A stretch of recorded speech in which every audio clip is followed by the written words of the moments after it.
Well, what we're going to do today is we're actually going to be looking at how we can get a consistent chip shot. Remember I told you last week we're going to do a series of chipping? Well, here's the next part of that. So we're up to part 2, how to improve your golf with your chipping. Don't go anywhere, I'll be with you very shortly.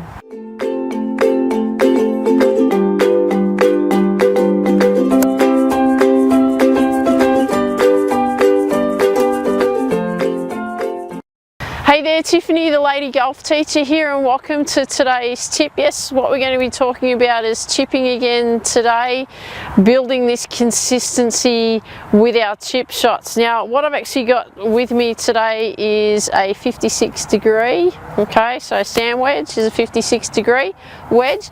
Before I continue, isn't that view beautiful? I just thought I'd come out in the lights tonight and shoot a great video for you with that beautiful background of the sunset. It's pretty cool, so I had to get that in there. Anyway, back to golf. Okay, so last week I spoke to you about just starting to create a consistent action, okay, we're using our pitching wedge.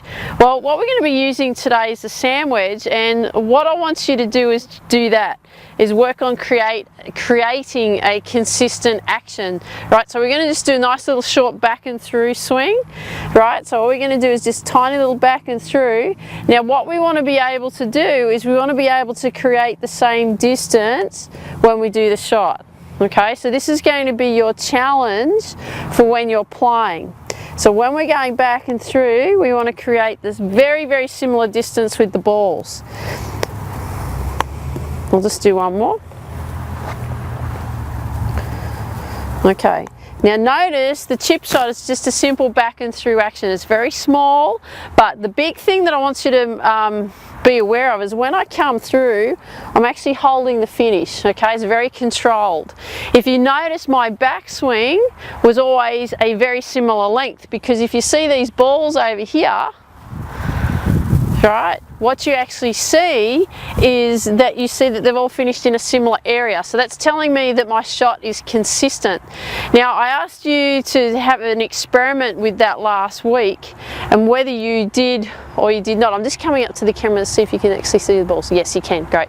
Okay, so I asked you last week if you would be working on that with your pitching wedge, just to create a consistent swing, okay, swing length. Now, as you can see, what I've just done, I've created a consistent swing length here, and my balls have all finished in a similar area, right? So that's the challenge that I am going to put to you. I don't want you to do it with 5 balls, I want you to do it with 10 balls, and start doing that. You can do that with the sand wedge, and keep chipping and chipping and chipping until you get that swing length right, so that you are getting a consistent distance. Now, I don't want you to sacrifice your swing so you get the same distance each time. And what I mean by that, I don't want you to stop and shorten your swing to shorten the ball. What I want you to make sure that you're always doing is that you're always swinging back and through and hold, okay? Really, really important. I have spoken about that in previous videos, about when you do your chip shots, you hold the position when you're finished, but I want you to make sure that you're doing it here today, because this is how we're going to develop that consistency in the swing. So I hope you enjoyed today's tip, and hope you got a lot of value out of that, and you're going to go straight into the practice green and do it, or you come out here under the lights like I am and go and have a go. But if you got a lot of value, I'd really appreciate it if you could leave a comment down below. That'd be absolutely awesome.